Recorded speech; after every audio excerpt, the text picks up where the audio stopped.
We already built a type-safe API with Prisma PostgreSQL GraphQL, but there's still one gap. Our resolvers aren't fully protected by the schema itself. In this video, we're going to close that gap and achieve true end-to-end type safety.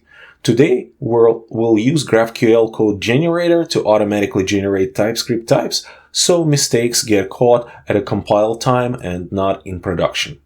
And if anything feels overwhelming along the way, don't worry. I've linked complete Node.js and JavaScript guides in the description to help you fill in the gaps as you follow along. GraphQL relies on a type system to explicitly describe the data available for every type and field in the schema. Because the schema is strongly typed, code generation tool can automatically produce matching TypeScript types from it. You can then use those generated types in your resolvers to ensure their return values align with what the schema expects. This edit type checking helps you catch mistakes early and provides confidence that your code remains type safe. I am in GraphQL API project that we created earlier. If you would like to learn how to do it, please check the video Build a Type-Safe GraphQL API with Prisma and Postgres. And as usual, the link to the code for this video will be in the description below. We will use GraphQL Code Generator library to generate types based on our GraphQL schema. There are multiple ways to provide a schema to GraphQL Code Generator. The most common method requires our schema to be in a .graphql file. Currently, we have both GraphQL schema and resolvers in the same file called schema.ts. Let's go ahead and refactor it. Let's go ahead and cut all the type definitions right here that we have from the schema.ts file. Now in the src folder, let's go ahead and create a new file called schema.graphql. And in this file, we're going to put our GraphQL type definitions. If the syntax of your GraphQL types is not highlighted in schema.graphql file, you can search for an extension in Visual Studio called GraphQL. So this is basically a syntax highlighting extension for GraphQL, and you can just click install. Now the syntax in the schema.graphql file should be highlighted. Back in the schema.ts file, let's go ahead and delete the type defs, and we can also remove the type definitions from the export down below. So we have only exporting resolvers. Next, we can also rename the schema.ts file into resolvers.ts. Now we need to fix server.ts file. First, let's go ahead and fix the import right here. So now we are only importing resolvers from the resolvers.ts file. Next, we're going to import the read file sync from fs, and then we're going to define the constant type defs, and we'll use read file sync that we imported from the fs to actually read the GraphQL schema in the schema.graphql file. Refactoring is done, and now we're all set to be able to generate types from the GraphQL schema. We're going to run npm install to install a GraphQL Code Gen CLI, GraphQL Code Gen TypeScript, and GraphQL Code Gen TypeScript resolvers packages as the dev dependencies in our project. After dependencies are installed, we will set up a configuration file to tell GraphQL Code Generator where and how to generate types. You can do this manually by creating the codegen.yaml file or the TypeScript file. However, I will just use the command npx GraphQL Code Generator init. GraphQL Code Generator will ask us a few questions. So what type of application are we building? We're going to select Backend, API, or server. The next, where is your schema? So we can actually put the file that we just created, schema.graphql. Next, we're going to pick plugins, and we're going to select TypeScript resolvers. So where to write the output, we'll just select generated.graphql.ts, the default option. Next, we going to answer the question, do you want to generate the introspection file? We'll just say yes. And finally, how to name the config file. Codegen.ts sounds good to us. And what script in package.json should run the codegen? We'll just select Codegen script, sounds good as well. Next, the GraphQL Code Generator will kind of fetch the latest versions of the selected plugins and do the work. Alright, so it says the config file was generated at codegen.cs. Let's go ahead and take a quick look at it. And right here we have the configuration file for the code generator. I think we made a small mistake here. Let's actually do the src/.schema.graphql to put the full path for our GraphQL schema. Otherwise, we should be all good. So let's go ahead and run npm install. After npm install, we can run the command npm run codegen to generate the types. The codegen command will actually create a graphql.ts file here in the src generated folder. And you can see that's basically a big file with GraphQL types. Now in the resolvers.ts file, if we're going to go all the way on top, we can actually import resolvers type from the generated graphql.ts file. And now we can update the resolvers right here, right, and put the type resolvers with the generic of my context. However, this is not going to basically work right out of the box, right, because we're going to have TypeScript errors highlighted. And the idea here is basically that now we actually don't need to type parent or args, for example, right, in our feed query. So it's going to go and remove that. And then when we pull args right here, we can also remove that, right? And technically, since we're not using parent and args in the feed, we can just remove that completely. Another reason why the feed is highlighted here is because we are returning the post ID as a number rather than a string, because ID in GraphQL is a special type and it's a string. So let's go ahead and fix it with a map function. So instead of returning posts right here, we're going to actually create a variable const posts, and we assign it the return of Prisma post find many. Next, we're going to be using the map function, right? We're going to return post map to map over the post and return it as the ID of string post ID, right? So now ID in the post will be actually a string. And we're basically going to do the same thing to other resolvers. Actually, to make your life easier, what you can do is ask Copilot, right? You can just ask it to fix type errors in resolvers.ts file. And after Copilot is done running, it actually fixed another problem that I have. I forgot to put async, because now we're going to wait for Prisma to fetch all the posts, right? And it went through and basically did the same thing to all other resolvers, right? It just made post and fixed the types where ID in the most case, right? It's going to be just a string instead of a number. And it also removed the definitions here as well. Let's go ahead and hit keep. And it looks like Copilot kind of did a fairly lousy job here.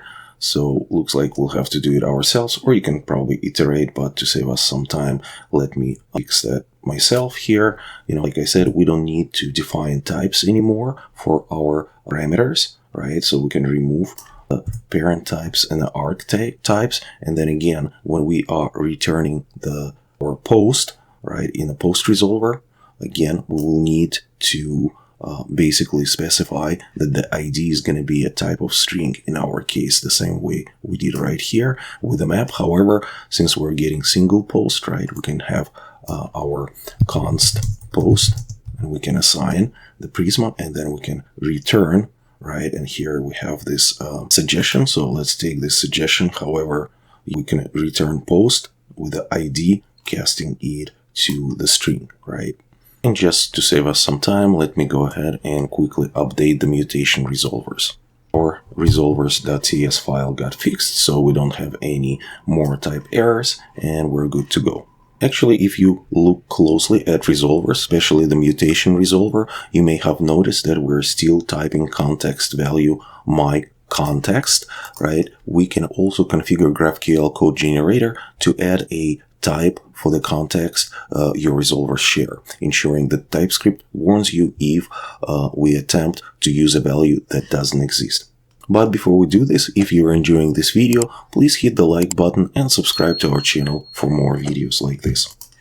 To add a type for context, we must first export the interface that we pass to Apollo server as generic type parameter for typing the context value. And we have this interface in the server.ts file, and this is my context interface, but we're already exporting this interface. Next, we need to add config property to the Codegen config in Codegen.ts file. So in a Codegen.ts file, let's go ahead and export another, or rather define another property config, and then we have the context type, and we'll just specify the context type we're taking from the server.ts file. And here we need to note a couple of things. We need to specify the path related to the generated folder. Therefore, we have two dots to get out of generated folder, and then we have the server.ts file. Also, we use the hashtag right here to point to my context type, or rather interface, in the server.ts file. And this hashtag is kind of a specific notation here. Now let's run the command npm run codegen, and it's going to regenerate the files for us. And what we can do now, we can go to the resolvers, right? And we can technically remove the my context from here, right? Where we have the context value, and TypeScript will not be complaining. Let me go ahead and quickly just do the same thing in all the other instances. And right here from the resolvers on the very top, we can also remove my context. And now we can actually remove the whole import my context from the server. And we should be all set. TypeScript is not complaining here. And this is great. Now our API is even more type safe. Finally, let's look at the case when resolvers are in different files. Chances are that for your API, you won't have one huge resolver. Usually, you will be splitting your resolvers into query and mutations resolvers. In such case, you can pull out the corresponding generated types for the resolvers into those files. Let's take a look at how to do that. In the src folder, let's go ahead and create a new folder called resolvers. In this folder, let's put a new file called queries.cs. Now, in this file, we can take our query resolvers, right, and put them in queries.cs file in the resolvers folder. And it looks like by mistake I put queries.ts file in the generated folder. Let's go ahead and move it into resolvers. And in this file, we're going to put all our query resolvers, right? And if you notice here, we are importing query resolvers rather than resolvers from the generated GraphQL file, because it also defines the query resolvers. We can do the same refactoring to our mutation resolvers. So in the resolvers folder, let's create another file called mutations. In this file, we're going to put all the mutation resolvers from the resolvers.ts file. And finally, we're left in the resolvers.ts file with our field resolvers. We have the user field resolvers and the post field resolvers. Let's go ahead and refactor them into a fields.cs file in the resolvers folder, and we put them right here. So now we should be all set. And what we can do in this moment, we can actually delete this resolvers.cs file. Now let's go ahead and update server.ts file to use the resolvers we just created. So in the server.ts file, where we're importing resolvers, we're actually going to delete that, and we're going to import a little more resolvers, right? We're going to import the query resolvers, mutation resolvers, field resolvers, and also we'll import the type resolvers from generated GraphQL. Next, in the server.ts file, let's go ahead and create constant resolvers, right? And it's going to have query resolvers, mutation resolvers, and the rest of our resolvers, which is field resolvers.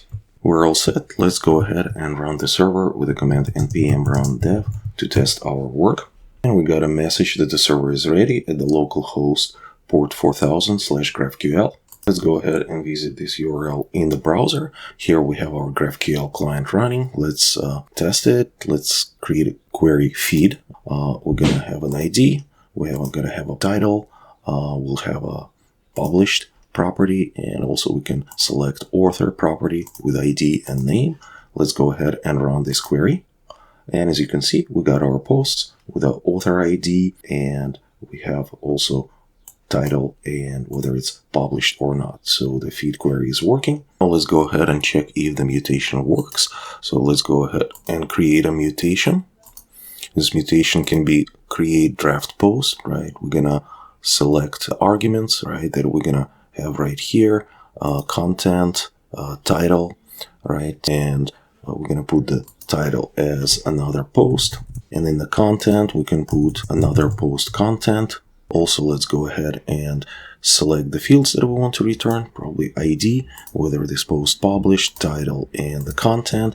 And finally, earlier we protected our API with a token, and we basically need to make sure we have the header right here, and this header will be authorization, and we can put token 123, the 4, the value doesn't matter.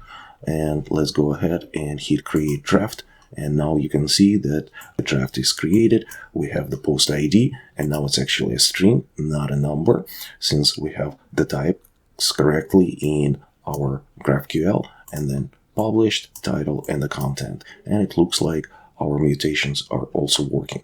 And just like that, our GraphQL API is now schema verified and fully type safe. If you haven't seen how this project was originally built using Prisma and PostgreSQL, I highly recommend watching Build a Type Safe GraphQL API with Prisma and Postgres. It will give you the complete foundation behind everything we improved today.